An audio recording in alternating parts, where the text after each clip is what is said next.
நண்பர் லோக்சத்தால் வந்து அவங்க சொல்ற கருத்தை சாப்பிட்டு சொல்றாங்க. இந்த மழை வெள்ளத்தால் பாதிக்கப்பட்ட பகுதியில் வந்து சைதாப்பேட்டை என்னுடைய ரெசிடென்ஸ் இருக்கு. ஜாகிரதா சொன்னார் வரப்பு நண்பருக்கு அறிமுகப்படுத்தப்பவே ராஜேஷ் கூட அதிகமாக பாதிக்கப்பட்டிருக்காரு. அப்போ ஒரு மீடியாவில் என்ன பண்ணாங்க, ஒரு என்ஜிஓக்கு கூப்பிட்டுருந்தாங்க. அதாவது இந்த வெள்ளம் பாதிக்கப்பட்டதுனால குப்பைகள் அங்கங்கே சென்னை மாநகரம் வந்து சிக்கார சென்னையாக இருக்கிறதுன்னு சொன்னாங்க. இப்போ எல்லாமே வந்து குப்பை மாநகரமாகி போயிடுச்சு. அதை பற்றி சொல்லிட்டு அப்போ நான் கருத்துக்களை பதிவு பண்ணுறப்போ அது ஒரு டிபேட்டு ஆளுங்கட்சி மற்றும் அதர்சாக பார்த்து சட்ட பஞ்சாயத்து சார் நான் போயிருந்தேன். இப்போ கருத்து நான் சொன்னேன், இந்த முதலமைச்சர் வந்து கொடநாட்டில் இருந்து ஏர்போர்ட் வந்து இறங்குறாங்க. ஏர்போர்ட்ல இருந்து போயஸ் கார்டன் போகிற வரைக்கும் அந்த ராத்திரியில சாலை எல்லாம் பள்ளமா இருக்கு, எல்லாம் தண்ணி தேங்கி இருக்குன்னு சொல்லிட்டு ரவுண்ட் த கிளாக் ஸ்டாஃபுங்களை வச்சு மோட்டர் பம்ப் பண்ணி எல்லாமே எடுக்கிறாங்க. அப்போ அவங்க மட்டும் மக்கள்லாம் என்ன அப்படின்ற மாதிரி ஒரு கேள்வி நான் பதிவு பண்ணேன் நிகழ்ச்சியில. ஸ்டுடியோவில் முடிச்சுட்டு கீழே வந்து இறங்கி நான் வண்டியை ஸ்டார்ட் பண்றேன். ஒரு நண்பர் ஃபோன் பண்றாரு, என்ன நீங்க போலீஸ் காரன் பத்தி அவ்வளோ அலர்ட்டா பேசுறீங்க, அனாவசியமா பேசுறீங்க, இதனுடைய தாக்கங்கள் வேற மாதிரி வரும், என்ன நீங்க தாக்க போறீங்க, என்ன மிஞ்சு போன வீடு தானே எடுத்துட்டு போ அப்படின்ற மாதிரி நான் சொல்லி முடிச்சேன். இது என்னன்னு சொன்னீங்கன்னா, இந்த அறப்போர் அந்த அன்னைக்கு வந்து ஃபாதர் ஆஃப் நேஷன் வந்து மகாத்மா காந்தி வந்து பல இயக்கங்களை நடத்தியிருக்காரு, பல கட்ட போராட்டங்கள் நடத்தியிருக்காரு, அறவழியில தான் நடத்தினார். அதனால தான் இன்னைக்கு அவர் நம்ம வந்து மகாத்மான்னு சொல்றோம், ஃபாதர் ஆஃப் நேஷன் சொல்றோம். ஆனா இன்னைக்கு ஆட்சியாளர்களும் அதிகார வர்க்கமும் செய்யக்கூடிய ஒரு கூத்து என்னன்னு கேட்டீங்கன்னா அராஜகமான செயல். அதுக்கு நாங்களே ஒரு உதாரணம். சட்ட பஞ்சாயத்து இயக்கம் தகவல் உரிமை சட்டத்துக்காக பல கட்டத்தில் பல போராட்டங்கள் நடத்திருக்கு, நீங்க பார்த்திருப்பீங்க. அந்த நிகழ்வுல அந்த அதிகார வர்க்கத்தில் இருக்கக்கூடிய ஆட்சியாளர்கள் என்ன பண்ணாங்க, சட்டத்துக்கு புறமா அரசு ஊழியர்களை பணி செய்ய விடாம தடுத்தாங்க. ஒரு செக்ஷனை போட்டு பொய்யான வழக்கு பதிவு பண்ணி இயக்கத்தினுடைய தலைவர் மாணவிகை மிஸ்டர் சிவகிலம் வந்து 15 நாள் ஜெயில இருந்தார்.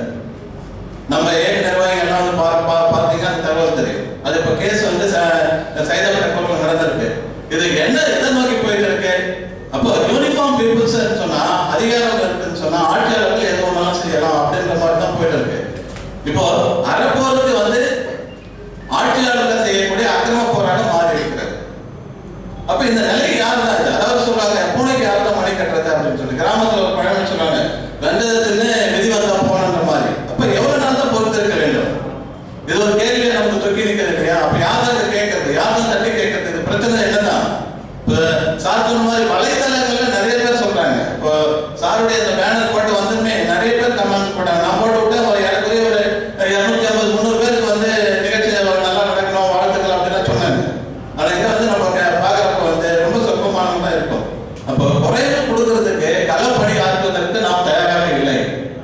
அப்போ சொல்ல கமெண்ட் கொடுக்கலாம், லைக் கொடுக்கலாம், எது ஒன்றும் போகலாம். வலைதளம் சொல்றது வந்து இப்போ பிரஸுக்கு வருதோ இல்லையோ, பிரிண்ட் மீடியாவுக்கு வருதோ இல்லையோ, முதல்ல வலைதளத்துல வந்து எந்த ஒரு செய்தியும் அதுல வந்து ஃபர்ஸ்ட் ப்ரியாரிட்டியா இருக்கு. இப்ப நம்ம பேசுறதுக்கு தகவல் முன்னாடியே வந்து இது போல ஒரு நிகழ்வு நடக்க போறதுக்கு வந்து மீடியாவில் வலைதளத்துல வருது. ஆனா அது கள செயல்பாட்டில் வர்றதுக்கு எத்தனை இயக்கங்கள் இருக்கிறது? சட்ட பஞ்சாயத்து இயக்கம் பல கட்ட போராட்டங்கள் எடுத்துட்டு வந்த போது அந்த நிகழ்வுகளுக்கு வந்து 25 பேர் 30 பேர் தான் வந்து நின்னாங்க. அது ரொம்ப வேதனையா இருந்தது. சிலர் கமெண்ட்லாம் கொடுத்தாங்க, என்ன நீங்க அவ்வளவு பெருசா சொல்றீங்க, தமிழ்நாட்டிலே பார்ட்டியை எடுக்கிறதுக்கு நீங்க தான் நல்லவர் நல்லவர் சொன்னீங்க, கடைசியில் பார்த்தா அங்க வந்து ஸ்டேஷன்ல பார்த்தா ஒரு 25 பேர் தான் இருக்கீங்க அப்படின்ற மாதிரி சொல்றாங்க. ஆக நம்ம இதை கள செயல்பாட்டை கொண்டு போவதற்கு நாம் வந்து எத்தனை செயல்பட வேண்டும். அது வந்து மக்களுக்கு இந்த கருத்து போய் சேர்க்க வேண்டும். ஏன், எதற்கு, எப்படி என்ற ஒரு கேள்வி வந்து ஒவ்வொரு குடிமகனுக்கு என்னைக்கு வருதோ அன்னைக்குதான் வந்து அவங்க வந்து தேடுதல் இருக்கும். தேடுதல் இருந்தால்தான் வந்து அவங்க வந்து ஒரு உண்மையான கள செயல்பாட்டுக்கு உந்தப்படுவார்கள், அவர்கள் வந்து இழுத்து கொண்டு வரப்படுவார்கள். அதற்கான செயல்பாட்டை வந்து இப்போ இன்னைக்கு அறப்போர் இயக்கம் ஆரம்பிச்சிருக்காங்க. ஒரு நல்ல ஒரு விடிவு காலம் இந்த 2016 வந்து ஒரு நல்ல மாற்றத்தை இந்த அறப்போர் இயக்கம் கொண்டு வரும், செயல்படுத்தும் என்ற ஒரு நம்பிக்கையினுடைய விடிவெளி தான் இந்த நிகழ்ச்சி. ஆக சட்டத்தில் தனது கடமையை செய்யும் என்பதை வந்து போய் இப்ப சட்டம் எது ஒன்றாலும் செய்யணும்னு சொல்றாங்க. காவல்துறையினுடைய மந்திரியா இருக்கக்கூடிய ஒரு முதலமைச்சர் வந்து இதெல்லாம் கண்டும் காணாம போறாங்களா என்னன்னு எனக்கு தெரியல, கேள்வி கேட்க முடியல. ஒரு பெட்டிஷன் போய் கொடுத்தா சட்ட பஞ்சாயத்து இயக்கத்துடைய கால் சென்டர்ல வந்து தினந்தோறும் காவல்துறை சம்பந்தப்பட்ட எப்படி ஒரு 5 கால்ஸ் வந்து சமீபத்தில் இந்த ஃப்ரெண்டுக்கு வந்து பாத்தீங்கன்னா ஏறக்குறைய சட்டத்திற்கு புறம்பா செயல்பட்ட காரியங்கள் நிறைய வருது. அதுக்கெல்லாம் எங்களால் பதில் சொல்லவே முடியல, அவ்வளவு கால்ஸ். காரணம் என்னன்னு கேட்டீங்கன்னா ஒவ்வொரு மாவட்டத்திலும் இது தவிர அயல் நாடுகளில் இருந்து கூட எங்களுக்கு அழைப்புகள் வருது. தமிழ் மக்கள் எங்க வசிக்கிறார்களோ அந்த பகுதியில இருந்து எங்களுக்கு அழைப்புகள் வருது. அப்போ அதுக்கு எல்லாம் நாங்க சொல்றப்ப நாட்டுல என்ன நடந்துட்டு இருக்கு அப்படின்றது வந்து ஒரு பெரிய கேள்வியா இருக்குது. இதுக்கெல்லாம் ஒரு மணி கட்ட வேண்டும் என்றால் அது நமக்கு அறப்போர் இயக்கம் போல செயல்பாட்டு இயக்கங்கள் வர வேண்டும். அந்த செயல்பாட்டு இயக்கங்கள் கள செயல்பாட்டில் இருக்க வேண்டும். அந்த கள செயல்பாட்டுக்கு மக்களுடைய ஒத்துழைப்பும் ஒருங்கிணைப்பும் கண்டிப்பாக அவசியம் நமக்கு வேண்டும். அப்படி இருந்தால்தான் நம்ம செய்ய முடியும்.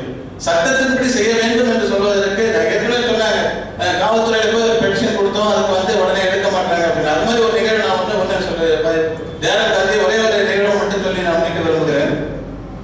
காசி அம்மாள்னு ஒரு அம்மா, அவங்க வந்து ஒரு 70 வயசு இருக்கும். அவங்க வந்து ஒரு படிப்பறிவு இல்லாதவங்க, கிராம பகுதியில் இருக்காங்க, நியர்பை ஸ்ரீபெரும்புதூர். அவங்களுக்கு வந்து ஒரு 4 ஏக்கர் புஞ்சை நிலம். அந்த நிலத்தை வந்து ஒரு ஃபைன் மார்னிங் போய் பார்க்குறாங்க, அதெல்லாம் பென்சிங் போட்டு இருக்கு, எல்லாமே பென்சிங் போட்டு நோட் கட்டிருக்காங்க. அது பக்கத்தில் இருக்கக்கூடிய ஒரு பெரிய தொழில் முதலை, அவர் வந்து ரியல் எஸ்டேட் பண்ணிட்டு இருக்காரு. அவர் பேர சொல்ல விரும்பவில்லை.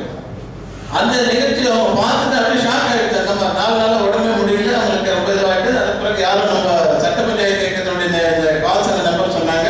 அவங்க சொல்லிட்டு அப்படியே அழுறாங்க, ஐயா என்னுடைய நிலம் எப்படி பறிச்சுட்டாங்க, பென்சிங் போட்டாங்க, அங்கே போனால் எங்களை வந்து அடியாட்டில் வச்சு மிரட்டுறாங்க அப்படின்னு சொல்லிட்டு.